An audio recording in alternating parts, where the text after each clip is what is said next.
mbokki régie mbokki jërëjëf ginnaaw bi nga xamee ne daloon nañu pàcc bu njëkk bi ki nga xam mooy soxna Aïssata Ndiaye ci wàllu bulletin d'information El Hadj Kandé Sagna ci wàllu info du jour sunu consultant Ousseynou Diouf mbokk yi ñuy jàll ci ñaareelu pàcc bi ni ko waxee woon sunu gan di Souleymane Diallo ku ne xam na ko mu bokk ci société civile bi waaye it di président ONG Otra Africa. Alors avec El Hadj Kandé nous allons aborder quand même pas mal de questions. xam na Kandé ma bàyyi ak Souleymane Diallo. Souleymane Diallo ñu ngi lay nuyu. maa ngi lay fay El Hadj Kandé. alors comme ni ko Hamidou Ba waxee rek justement yaay président ONG Otra Africa. donc vous êtes de la société civile également gis nañ la ci à chaque fois que vraiment moom actualité politique nationale ba ca internationale. alors le débat reste dominé comme ni ñu ko waxee n'est-ce pas à cette main tendue du président de la République Macky Sall mais aussi li nga xamante ne loolu mooy condamnation bu Ousmane Sonko mais dañuy ñëw rek justement par rapport à la sortie de Barthélémy Diaz xam Barthélémy dafa génn gannaaw bi nga xamante ne dañuy organiser woon le forum social solidaire bi nga xamante ne amal nañu ko fi Dakar. Le chef de l'État qui est venu alors en tant que président de la République ñëw teew ci événement bu am solo boobu ñuy waxee vraiment forum boobu alors mais il y a eu des polémiques nit ñi wax nañu pourquoi Macky Sall ñëw donc et puis il y a eu cette rencontre vraiment entre Khalifa Sall comment ça s'appelle encore Barthélémy Diaz le président de la République ça crée vraiment tant de choses. Barthélémy Diaz jàpp na ni jot na ci am vraiment ay beaucoup d'injures ak beaucoup de vraiment de critiques alors si bien que hier il a tenu un point de presse et il a rappelé que ni moom bi muy dem ci dialogue bi aussi il a averti Ousmane Sonko mu averti également son mentor di Khalifa Sall ban jàngat nga ci am. jàngatu historique. Je pense que il faudrait que ñu apaiser tuuti tension yi politiciens yi ñu am lecture un peu profonde de la situation des postures des uns et des autres au-delà de la passion politique. Essayons de voir le contexte social li waral coow bi diggante condamnation wu Ousmane Sonko qui ne devrait rien avoir avec la sortie de Barthélémy Diaz yaakaar naa ni temps yi passion bi mais c'est une déconfiture de l'espace politique et des positionnements politiques moo ko waral ku si nekk fi nga jëm nga war a kii moi maa leen di wax tey l'histoire man j'ai organisé ici le forum des autorités locales le FALPE bi ñuy organiser FALPE Khalifa Sall était maire de la ville de Dakar opposé à Abdoulaye Wade et le FALPE devait être présidé par le président du pays d'accueil Khalifa Sall boobu ñoom Souleymane Ndéné Ndiaye ñii ñuy ne le faucon du palais bugguñu woon Abdoulaye Wade présider rencontre boobu man maa nekkoon point focal espagnol yi ces rencontre boobu man ak Yoroba ak Bira Kandiaye ñoo dem seeti dem si yàlla Bruno Diatta pour waxtaan ak moom participation wu Abdoulaye Wade à cette rencontre il nous avait rassuré ndeysaan dem si yàlla Yoroba mu ngi may dégg il est à la présidence Bira Kandiaye c'est un proche de Khalifa Sall mu ne ñu le président Abdoulaye Wade va participer à cette rencontre damay indi rek connectation li indi forum participation si solidaire kii bi am na lu ko waral foofu laa jëm après ñu dem si kii bi et donc faucons yi bëgguñu woon pour des raisons politiques mais Khalifa Sall dans sa dimension d'homme d'État et surtout envergure rencontre boobu c'était dans le cadre du forum social mondial et mu amoon le forum des autorités locales c'était la première fois que ce forum se tient en Afrique donc présence su chef de l'État dafa doon joxaat gëdd l'institution et la République du Sénégal position boobu si rencontre boobu la Abdoulaye Wade ak Khalifa Sall si la ñu daje ba Abdoulaye Wade di ne à Khalifa Sall si j'avais 3 comme toi j'allais développer le Sénégal jour boobu Abdoulaye Wade ak Khalifa Sall toll nañ si situation bi Barthélémy Diaz toll ak Macky Sall donc c'est pour vous dire c'est l'histoire en fait il faut comprendre que parfois quand on incarne les institutions il faut dépassionner la politique bon léegi nag politique bi fan la toll par rapport ak loolu diggante Yewwi dafa am benn problème bu si am solo boo xam ne da si nekk Pape Alé moo invité Khalifa Sall balaay loolu président Macky Sall toog ak Assane Gueye RFM amul lu mu déggul amul lu mu déggul et pourquoi parce que rek toroxalul Macky Sall il a été élégant courtois professionnel dans une démarche de communication institutionnelle il a respecté l'autorité mais bi mu génnee amul lu El Hadj Assane déggul te pourtant c'est un professionnel reconnu sa neutralité et surtout son bon sens d'organiser mais gis ngeen suite bi si topp neexul donc ci biir communication boobu Macky a lancé li nga xam ne processus sur démb Barthélemy am na lu bëri lu mu si leeral. nan la ñu tolloo si dimension boobu fan la ñu tolloo des gaz des discussions ici mooy li may wax c'est pas les réseaux sociaux qui tiennent ce pays ces invectives qui se passent dans les réseaux sociaux loolu ce n'est qu'une goutte d'eau dans la vase amul c'est-à-dire du loolu mooy quintessence de la vie politique. mais le problème monsieur Diallo ce qui pose problème aux Sénégalais c'est cette sortie quand même fracassante contre quand même Ousmane Sonko bi nga xam ne Barthélémy Diaz def na ko parce que ku ne xam na ni entre Barthélémy Diaz ak Ousmane Sonko bien avant muy am contact entre le président Macky Sall ak Barthélémy Diaz tout allait bien. Et que même Barthélémy ci biir communication nee na woo na Ousmane Sonko pour l'avertir. Pourquoi donc une telle sortie contre Ousmane Sonko? C'est ça qui pose problème. Si vous avez suivi probablement les dernières réactions sur la toile Barthélémy dafa am kilifam. mooy Khalifa Sall ouais. Et tout dernièrement il y a eu bi Khalifa Sall dafay interview am ak Pape Alé. On l'a traité de tous les noirs. Et pourtant Khalifa Sall à part Barthélémy Khalifa Sall am na ñoo xam ne ñu ko mët tudde mës ko tabaski. C'est des jeunes qui sont à la hauteur de ñi di tudd un jeune comme Bassirou Samb bu Grand Yoff. Oui.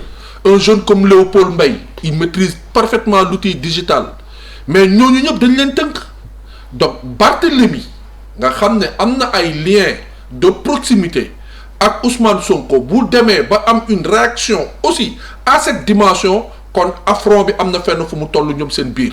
C'est-à-dire il y a des non-dits dans ce oui, ce discours. C'est ça que il y a eu tellement de faits, il y a eu tellement de crocs, il y a eu tellement de petites choses puisque la politique c'est ce qui est pont, c'est ce qu'on voit. Mais comment ça se pont, on le sait pas. Aujourd'hui l'actualité c'est Barthélémy Diaz, Ousmane Sonko parce que loolu la ñu tegal alors que lan la ñu war a mën a préoccuper wu mooy ni que lan mooy topp ci loolu. Voilà mais man j'ai une question là c'est-à-dire xam nga le président waxoon na ni je vais réduire l'opposition à sa plus simple expression wax nañu ko fi tout à l'heure est-ce que aujourd'hui au sein de l'opposition ils n'ont pas intérêt à ce que vraiment ñoom ñi nekk vraiment un bloc bu fekkee objectif bu ñuy prôné vraiment loolu ñu ngi ko gëm ba léegi.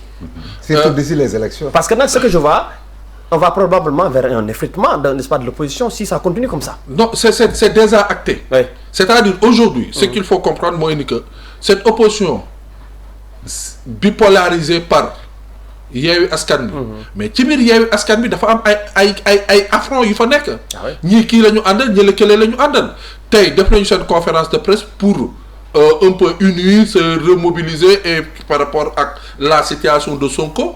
Mais ce qu'il faut tenir en compte mooy ni que aujourd'hui institutionnellement Sonko est presque écarté.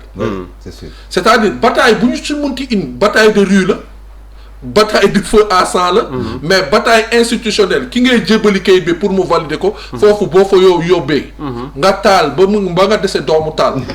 Dernier ressort boobu mooy am. te dernier ressort boobu boo fa demee valido. Donc y a un problème. mais ça va me permettre de me relancer un peu pour dire est-ce que bu ñu méngalee li nga xam ne moom nga wax muy ci wàllu institution écarté nañu ou bien isolé nañu benn Ousmane Sonko dialogue bi dina nekk loo xam ne sérieux lay doon. Parce que aussi l'initiateur de ce dialogue c'est lui-même qui a été donc moom moo activé li nga wax léegi. C'est ça qu'il a dit hein. Bon gis nga ne ma wax leen dara. waaw les grandes nations il faut que ñuy nangu di dialoguer. waaw mais dialoguer à un moment où quand même. Et que ce soit un dialogue sincère voilà, aussi. C'est ça quoi aussi. Je vous dis prenons la communication de parti la communication individuelle. Que ce soit Khalifa Sall. Que ce soit Pape Alé que ce soit Barthélémy Diaz Ousmane Sonko waxi noppi suy wax day ne j'interpelle le président Macky Sall ils sont en train de faire un dialogue indirect avec le président Macky Sall ku ay sa yaay may la xooñ l'autre il est en train de dialoguer jeu d'échec la ku nekk yaa ngi pousser ce pion pour mën a atteindre keneen ki. Oui, même à si travers une communication boo xam ne dialogue interposé assez éloigné. Mais est-ce qu'aujourd'hui autour d'une table de négociation tant qu'on le pense aujourd'hui ce dialogue dont on parle là est-ce que véritablement tey les acteurs politiques war ñu toog comme ni nga ko waxee tey ñu war a waxtaan de manière vraiment franche quoi surtout nag ci prochaine échéance yi nga xam ne mu ngi ñëw. Ce à quoi ils ont été invités. L'invite Barthélémy s'est porté garant Macky Sall avec qui on doit dialoguer, qui est aujourd'hui tenant des institutions. Macky Sall su bëggul dialoguer, moi je suis pas un pro Macky Sall, je suis républicain, je suis institutionnaliste. Macky Sall su bëggul dialogue du am. Macky Sall tey bu dialoguer ak ñetti nit am na lu muy pacté kii ko ne au nom de la République du Sénégal je prends acte de ça, je sors un décret, je sors sursis, loolu day jàll. Donc est-ce que gis na fi mu la bëgg a waxee. Donc dialogue bi ala kulli même bu jàllee aussi impact bi daf ci am solo. ba quel que soit impact bi mooy c'est acté. tey bu jëloon décret tey ne suba je prolonge révision liste électorale yi suba ñu commencé rang ci buntu kii yi. C'est lui qui incarne les institutions, c'est avec lui qu'on doit dialoguer. Donc moom mi nga xam ne tey yaa ngi waxu article L29.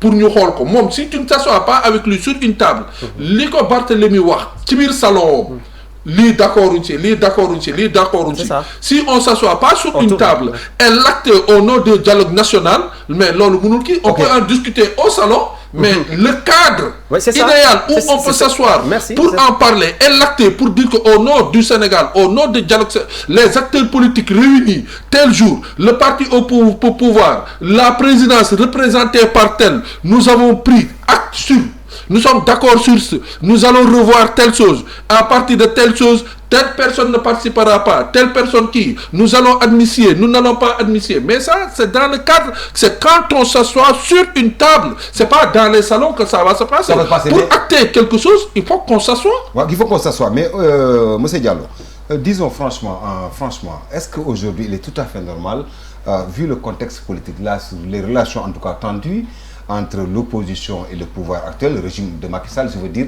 est-ce que gis nga mu logique waa Yewwi yëpp maasandoo fekk ji dialogue bi est-ce que ça serait logique. mais waa Yewwi yëpp. waaw Khalifa Sall fan la bokk. Yewwi. donc Khalifa Sall bu demul ci dialogue bi nan la mën a participer teg problème administratif am teg problème participation à ces élections si demul dialogue ba Khalifa Sall fan la ko mën a waxee. mais ça devient un problème personnel. mais attention tout le monde renvoie à un problème personnel sur la table Ousmane Sonko c'est quoi son problème c'est pas personnel. Voilà vous parlez même de vous parlez même d'Ousmane Sonko. Ça devient personnel pour tout le monde. Diallo mais c'est vrai maintenant vous parlez même d'Ousmane Sonko. xam nga ni cour bi tribunal bi da nga ko condamné n'est-ce pas à 6 mois de prison avec vraiment sursis avec 200 millions d'amende à payer aujourd'hui comment vous voyez vraiment ces élections-là sans Ousmane Sonko parce que nag wax nga ko tout à l'heure bu deful bu pourvoirul en cassation vraiment il risque de perdre vraiment son éligibilité ça c'est le premier aspect le deuxième aspect c'est le débat autour de la candidature de Macky Sall est-ce que aujourd'hui aussi jàpp nga ni même si il n'a pas dit de manière claire que ni vraiment dina bokk wala du bokk est-ce que aujourd'hui jàpp nga ni aujourd'hui Macky Sall tend progressivement vraiment vers sa troisième candidature les deux aspects-là. Ok donc je viens sur une chose. Oui. Vraiment c'est déplorable. Nous autres Africains on le prône pas. Que à l'éveil de conscience au moment où le Sénégal est arrivé en maturité de sa démocratie qu'on écarte un candidat un potentiel candidat aux élections présidentielles juste parce que il peut gagner les élections c'est pas de la bonne guerre quoi. Comme Ousmane Sonko tu veux dire. Je veux dire que Ousmane Sonko si ce n'est pas ces aléas juridicaux que sànq mooy li ñu doon wax personnel bokk na si bokkuñu si waruñu woon jël outil boobu pour mën ko écarter si ces élections yi Ousmane Sonko doit participer à ces élections il doit participer à ces élections maintenant nag ce qui est juridique c'est juridique loolu beneen débat la mais sur le moral juridiction provoquée aussi. sur le moral sur l'éthique de la politique sur l'égalité de la politique sur la fraternité politique tey Ousmane Sonko waruñu ko écarter dafa war a bokk parce que gis nga xam nga sa problème bi lu tax Ousmane Sonko dafa war a bokk mais coow popularité Ousmane Sonko est-ce réellement loolu la mën na am digital bi la mën na am day mobiliser Ousmane Sonko ak waa Yewwi lay mobiliser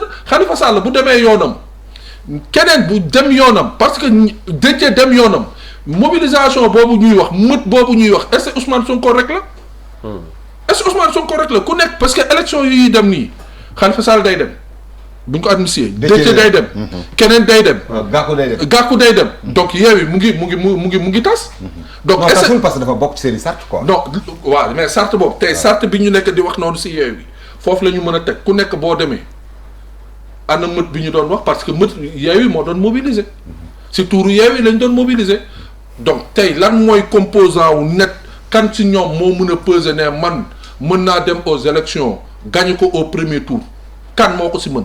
Depuis un certain temps il n'y a pas eu vraiment un candidat aux élections présidentielles qui a gagné sa coalition. Oui, et puis c'est sûr. Oui. À travers un seul parti, vous n'avez gagné. Sénégal weesu na foofu quoi. Effectivement, weesu na foofu. Moi, je voudrais bien aussi poser la question à notre invité. Tey société civile am nañ taxawaay bu am solo bu ñu nar a def effectivement parce que nag à chaque fois que élection yi jot dañuy gis ñu taxaw mais parfois je vois que la société civile léeg-léeg sont un peu mal perçus ou alors selon les interventions tey bu société civile génnee mu wax dañ leen di jàpp ni ils sont vraiment une société colorée n'est-ce pas qui a vraiment une orientation politique vers l'opposition ou bien vers le pouvoir yow noo gisee loolu. loolu yëpp manipulation médiatique bi moo ko indi.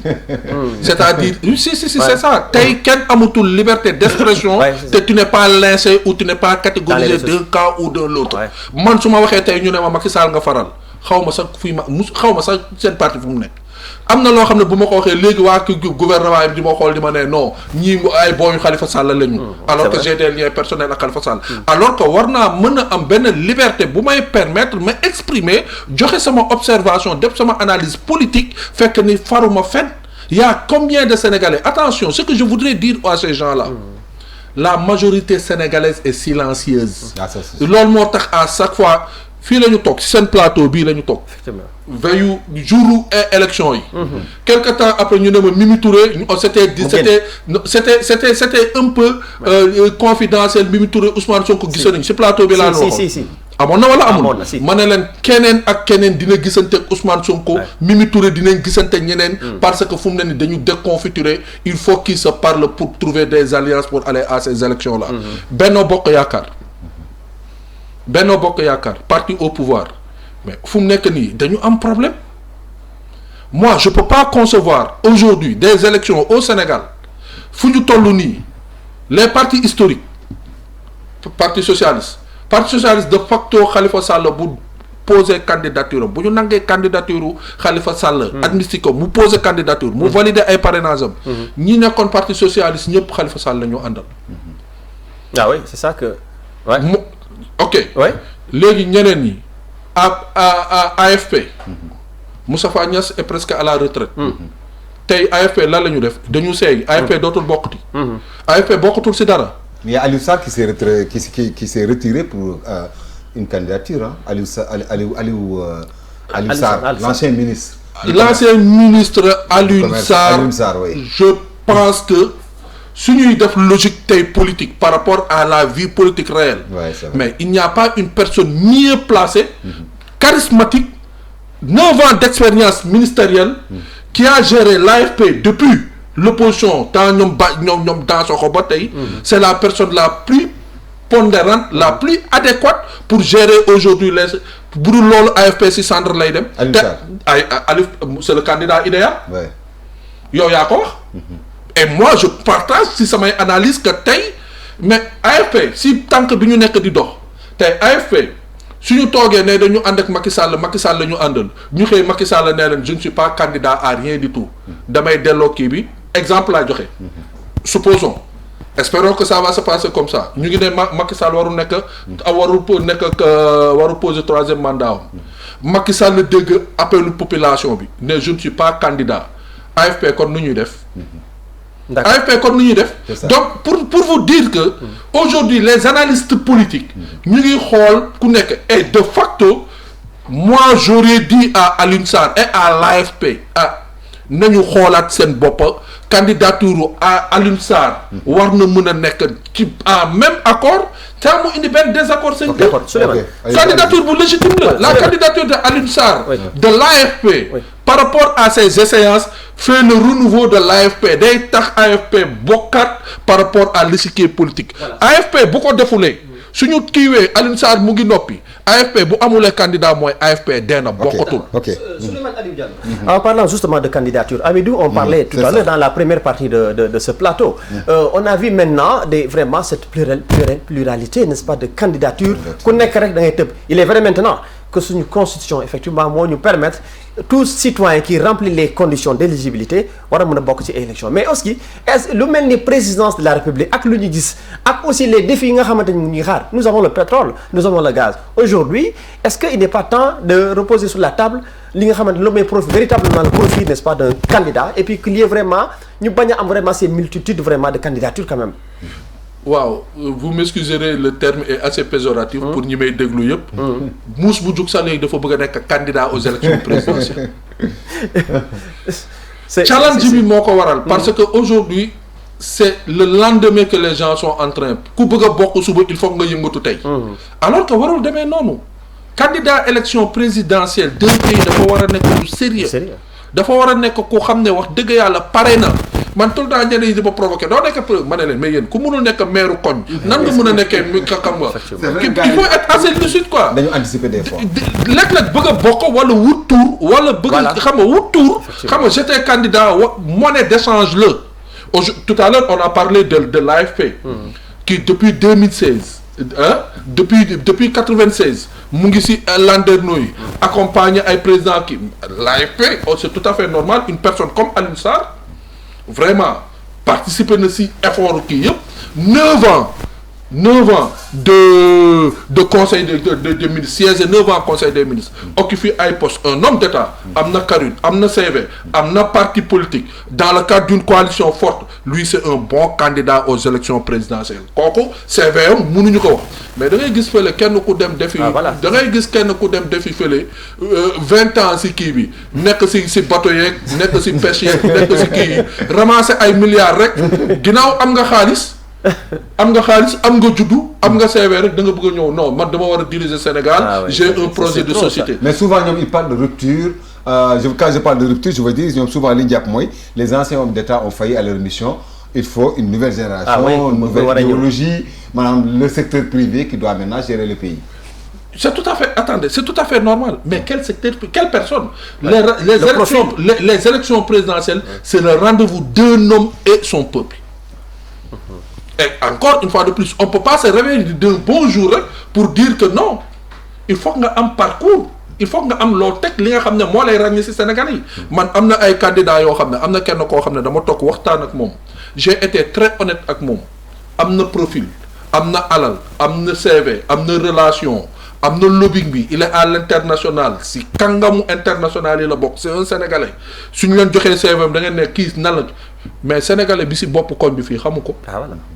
Sénégalais bi ma toog ak moom loolu laa ko njëkk a wax ma ne ko vous êtes l'homme idéal si de profil mais malheureusement le Sénégalais lambda le Sénégalais des cars rapides ne vous connaît pas. Le Sénégalais des boutiques ne vous connaît pas. Le Sénégalais de Niakhoy ne vous connaît pas. Et pour prétendre aujourd'hui être un Sénégalais de qui il faut avoir rempli certaines conditions. Il faut avoir fait un parcours. fii am na ay dëkk yoo xam ne munoo nekk président munoo nekk candidat aux élections présidentielles fekk toogoo ci biir dëkk bi les 5 dernières années nekkoo ci biir dëkk bi. am na ay dëkk yoo xam ne pour être candidat aux élections présidentielles il faut résider de façon continue pendant 5 ans dans ce pays-là. Okay. D'accord. Okay. Maintenant on parle de oui c'est justement j'aimerais bien savoir aussi ndax lii ñuy gis fan yi vraiment ak le cas Ousmane Sonko spécifique foofu laay ñëwee sax est-ce que tamit du yóbbu vraiment dans ces pays vers l'impasse parce que tamit on parle beaucoup d'acharnement vers donc ce candidat-là quand on sait ce qui s'est passé donc avec le cas Karim Wade ñu ngi ko doon wax dans la première partie quand on sait ce qui s'est passé avec Khalifa Sall aujourd'hui Ousmane Sonko est en train de perdre son éligibilité où est-ce que ça peut amener vraiment bu fekkee quand même parce que gis nañu bi ñu joxee annonce bi mais il y a eu vraiment des heurts il y a certains même bus qui ont été brûlés à Mbour et un peu quelque part quoi. xam nga lan mooy différence entre Khalifa Sall ak Ousmane Sonko. Khalifa Sall était plus puissant que Ousmane Sonko. Khalifa Sall c'était le maire de Dakar. Khalifa Sall avait les 19 communes de Dakar. Seulement Khalifa Sall amoon na benn esprit républicain et puis équipe bi nekkoon ci moom amoon nañu benn retenue. seen biir discours boo xam ne mënuñu woon toll fi ñu toll nii Ousmane Sonko. Je déplore énormément le fait que il n'a pas été accompagné par des hommes d'État. Okay. Ça c'est vrai.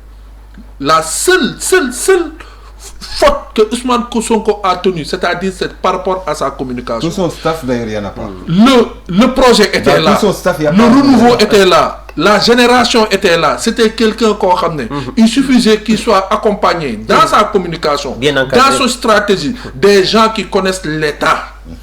Aujourd'hui, s'il y avait un Mimi Touré à l'époque, jàmbaar bi mu doon li mu xam ci politique fi mu jaar directrice de campagne gérer communication nekk à côté de Macky Sall yore ci grand dossier yi xam nan la ñu waxee Mimi Touré bu nekkoon à l'époque pas léegi. à côté de Ousmane Sonko père boobu. mënoon na jàll mais Ousmane Sonko dafa laal buñ tey aujourd'hui tous ces 2 dernières communications boo ko xoolee yëpp c'est similaire. ce sont le même contenu. yóbbu nañ ko bu dugal ko si loo xam ne mu ngi wax loo xam condamnation bi lan la diffamation am na wala amul c'est-à-dire kuy nañu waxante dëgg. dem naa tribunal wala dewuma tribunal am na wala amul moom moo fi wax ne lii am na suñ ma woowee tribunal ma yóbbu ko fa warul woon yegg foofu waroon na am dimension homme d'état mooy ni ko parler peu agir beaucoup et si loolu différence am ak Khalifa Sall foofu la nekk. est-ce que ce n'était pas vraiment stratégique également quand vous parlez de communication xam nañ ko mais est-ce que aussi face à l'État est-ce que Ousmane Sonko tey bu adopté woon vraiment la démarche du silence. Est-ce que aussi ñu ko doon écraser. Ou bien même peut-être dire, par exemple tu l'as dit. Il a dit déjà. Khalifa Sall qui a adopté cette méthode gis nga lu ñu ko def. On peut pas voir donc benn Khalifa Sall def méthode boobu ñu sacrifier ko. nga toog ne da ngay def cette même méthode. est-ce que li El Hadj Kandé wax dëgg la face à un tel par exemple état bu toll noonu boo xam ne am na ay phénomènes yu yor yoo xam ne. parce que l'état est puissant, à un moment donné bàyyi woon dara. est-ce qu'il fallait pas peut-être cette méthode pour riposter. Aujourd'hui qu'il a adopté cette méthode pour riposter fan la ko jëmee. Alors que la lecture de ce qui s'est passé avec Khalifa Sall, Khalifa Sall à ses côtés, on aurait pu avoir autre chose. Vous avez entendu tout dernièrement Khalifa Sall, je suis l'homme qui va réconcilier le Sénégal. Bi ma ko déglu ak Pape Alé, j'ai compris que kii xam ne yan challenge moo koy am parce que fu mu ne ni dafa am rupture totale. Am na ñenn ñoo xam ne tey boo leen waree invité ci plateau télévision ñemetuñu dem. Man ragaluma ko ma saaga. Mais am na loo xam ne tey boo ko waxee léegi. réseaux sociaux yi say mbokk ñoo lay woo nee la noppil. ñan ñoo nekk ci ginnaaw loolu. En fait problème bi foofu la nekk. Aujourd'hui du ñu wax mais Ousmane Sonko de facto et je lan la ñu def pour Ousmane Sonko bokk ci kii mais c'était aujourd'hui l'occasion d'aller vers ces dialogues là. Et imposer comme moom ni mu ko waxee woon dans sa communication préliminaire. comme quoi que c'est lui qui avait inscrit l'amnistie pour Karim Wade. et Khalifa Sall. au cours des dialogues tey démarche boobu la war a continuer. D'accord. Beneen question bi may poser aujourd'hui c'est-à-dire nañu xam bu baax la ñuy kii Ousmane Sonko man su ma ko jege woon de naa jéem a waxtaan ak moom autrement. dafa am ay contradiction de fait dafa am ay contradiction yow si sa bopp nga ne da ngay dem boycott des institutions. insurrection loolu nga wax. waay insurrection nga wax ak yu mel noonu waay. ok au même moment tu inscris à l'ordre du jour au conseil municipal de Ziguinchor des poursuites judiciaires pour des malfaiteurs et des bradeurs de foncier. ñooñu si le conseil municipal de Ziguinchor voté nañu loolu voté nañ la loolu. est-ce que. fan nga yóbbu loolu lu dul si les institutions judiciaires. c'est ça te yow si sa bopp nga ne. désobéir da ngay désobéir à l'institution judiciaire.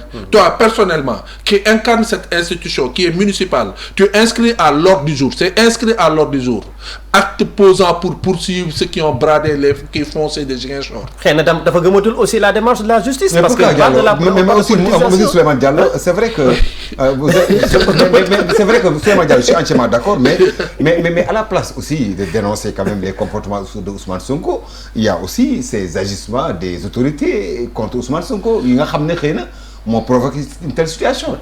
xam nga moo wax la ces agissements. c'est grave. Aujourd'hui on parle de Maham Diallo on parle de général Moussa Fall. on parle de ce sont des institutions. alors que mënoon na éviter loolu. mënoon na éviter tey mu ngi waxu Maham Diallo juge bu ñëw pour kii rek mu tiiñal ko. juge bu ñu monter au créneau rek mu tiiñal ko alors que tey bu laaluloon institution yi. ñun si la ñu nekk à l'aise on serait été à l'aise avec autant de neutralité. Ces institutions qui accusent aussi d'être au sol du président Macky Sall. Quand parfois quand ça l'arrange et qui si ça l'arrange pas c'est bien donc contradiction boobu la ñu ne attention Ousmane Sonko nous l'aimons moi je suis pas d'accord de ce qui se passe chez lui un leader d'opposition d'envergure d'Ousmane Sonko, de sa grandeur, trempe Ousmane Sonko, li ko dal nii waru ko dal Ousmane Sonko dans les autres pays normalement dafa waroon am de l'État des gaz de sécurité, des gaz de garantie fu muy génne état bi moo ko waroon protéger, moo ko waroon accompagner. Ousmane Sonko c'est pas n'importe qui. Quelqu'un qui arrive à te faire 20 000 personnes c'est benn claque de doigts. kooku c'est pas n'importe qui. Et mais pourtant, est-ce que cela doyul ko ouais. donc ci ñu xam ni que donc une telle personne fait peur quand même aux autorités actuelles. Mais pourquoi faire peur? Mais bien sûr, En fait, à quelques mois des élections présidentielles et que nous avons un président jusqu'à présent qui ne s'est pas encore exprimé de façon claire ci wàllu candidature. Vous savez, c'est là où le bas blesse. J'ai beaucoup eu de considération envers le candidat Maître Moussa Diop. D'une intelligence parfaite qui était avec eux. Quand il a compris le jeu, il a posé le problème. On l'a mis dehors. Moussa Diop, il faut le pareil aussi. Aujourd'hui, il est en train de travailler sur la diaspora. Il était en Europe. Il ne se concentre plus sur... Non, il est en train de préparer sa campagne. Il est en train de mobiliser. Il est en train de tenir un discours...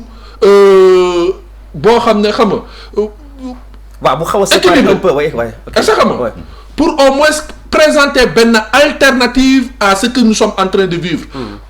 Ousmane Sonko Macky Sall, il est en train de creuser. Mais faites attention. Il y a un candidat pour nous, sans qu'il y ait Alioune Sarr, qui a un très bon profil. Gars, il sait un technocrate. Département, il y a commerce, il y a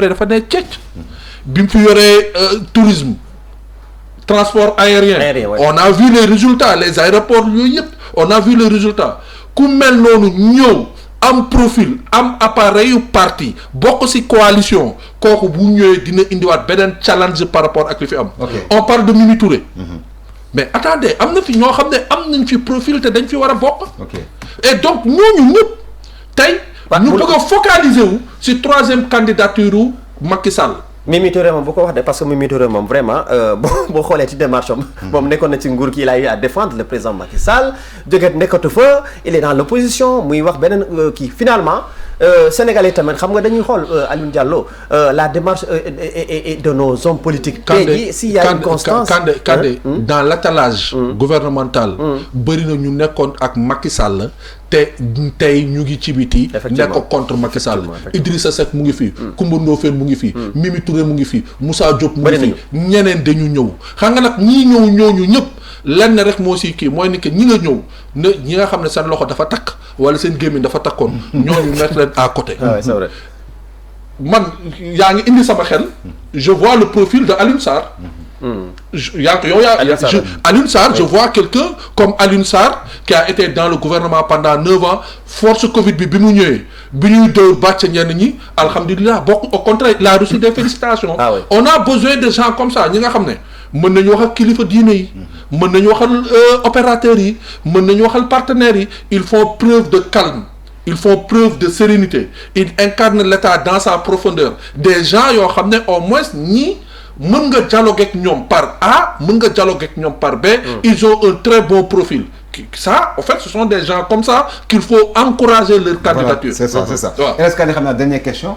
Mais non, mais peut-être que xam nga dañuy wax suñu démocratie rek te Sénégal c'était la vitrine donc démocratie en Afrique waaye tey boo xoolee est-ce que lii du vraiment enfin un peu suñu démocratie Aliou. Dédramatisons la situation. On peut dire presque 12 ans après. Ouais, 12 ans. 12 ans après, monsieur Diallo, on parle toujours de problème de candidature. De candidature. Ça ne devrait pas. Mais par contre, dédramatisons la situation. Ouais, d'accord. Au-delà de l'aspect personnel, de cette sentiment personnel. Ouais. Mettons le pays en avant et que le Sénégal est un grand pays de démocratie. Xam nga lu ko waral. Gis nga lii am na ay dëkk Afrique yoo xam ne boo jeune woon état bi yenn kii kon waxatuñu si yow. Mais ñun Sénégal kenn xalaatu ko fi. ngay boom opposant pour kii ñu créer la te am nañu audace toog ak le chef de l'État ne ko hey mais ku toog ak chef de l'État ne ko ce troisième mandat n'est pas à l'ordre du jour y a que la liberté d'expression, y a que la démocratie qui peut permettre ça. Et que tey ñu ngi dem mais nag il faut comprendre ni que aussi nous sommes à la veille d'élection présidentielle. day am partout aux États-Unis dafay am en France am na fi en France sottiwuñ fi Nicolas Sarkozy farine. dooruñu fi. mbéj nañu ko sax mbéj fi François Hollande. mbéjuñu fi Macron élection yi passé mais loolu yëpp c'est dans la vie politique partout Russie seen opposant bi du mu ngi ci kaso bi. le principal opposant de la Russie du mu ngi ci kaso bi. Ukraine fan la ñu nekkoon. Togo si lan la ñu nekkoon. Guinée Alpha Condé lan la doon def loolu si la vie politique normale la bokk maintenant nag lenn moo siy am l'ingéniosité et l'élégance la grandeur des acteurs politiques y compris le chef de l'État du Sénégal et je pense que tout dernièrement s'il appelle à ce dialogue man de su ma doon wax damay de dem leen si ci taabal gi jàkkaarloo ak ay ndawam wax leen ko ñeent fukki dëgg suñu buggee boole foofu lu ñu mënul loolu xam ne nanguwoo leen ko ngeen taxaw ne luy di fi amee jafe naa dialogue quintessence su dialogue loolu la war a amee mais imaginez-vous des élections présidentielles ici au Sénégal sans la participation de Khalifa Sall sans la participation de Karim Wade Sonko mi ñu ne dañ koy écarter mais Sonko mi ñu ne dañ ko war a écarter dafa war a nekk point saillant ci dialogue bi Sonko dafa war a yónni ndawam toog ne leen élection du am tant que suma për kii xooluñu ko. voilà merci armistice boobu ñuy wax. merci mën nañ ko si dugal. voilà merci en tout cas Souleymane Diallo Aliou Diallo yaay président ONG Otra Africa awa rédaction Lamfal TV amoon na mbégte dalal la sa kàddu gu mujj. mais vraiment je vous remercie. Lamp Fall nag moo wax dëgg yàlla gàcce ngalaama puisque bon vous au moins vous nous permettrez à d'autres observateurs de faire des analyses dans la neutralité totale man ku ma xam na ni bon yoruñu dëgg mais dañu bëgg d'une façon objective waxal sénégalais yi te duñ ci dem ak pas-pas bëgguñu kuy tooñ dañu bëgg rek wax li nga xam ne peut-être am na ñenn ñoo xam ne war nañu mën a toog wala ñeneen ñi ñu ngi koy xalaatee neneen te bokkuñu ci benn parti loolu rek moo ñu tax a wax ji rek su dëngee wala mu am ñenn ñu muy touché ñu jéggal ñu xam ni ñun tam ci langue gi la ñu bokk ci dëkk bi la ñu bokk am nañu suñu opinion am nañu observation mu ñu ciy def ñuy jéggalu ci loolu merci El Hadj Kane Sagna ñu ngi lay gërëm Amidou jërëjëf xam naa ba suba rek ci beneen plateau en tout cas on le remercie beaucoup puisque de sa disponibilité à chaque fois que ñu woo ko day ñëw vraiment partager ak ñun voilà merci mbokk yi kon tribune de la rédaction ñu fàttali leen ni ci pàcc bu njëkk bi dalal nañ ki nga xam ne moom mooy Aïssata Ndiaye ci wàllu bulletin d'information bi info du jour El Hadj Kane Sagna lañ ci àndaloon suñu consultant tey nekkoon Ousseynou Diouf ñaareelu pàcc bi ñu dalaloon ki nga xam ne mooy Souleymane Aliou Diallo di président ONG Otra Africa bokk ci société civile ñu koy gërëm di ko sant bu baax a baax di gërëm it di sant équipe technique bi ñu koy woon ci wàllu liggéey bi ki nga xam ne mooy Madieng Sy Momar Diagne ci wàllu caméra yi Dame Thioune ak Abdou Sow ci wàllu son bi mbokk yi jërëjëf tribune de la rédaction ëllëg ak jàmm ak beneen équipe jërëjëf wa salaam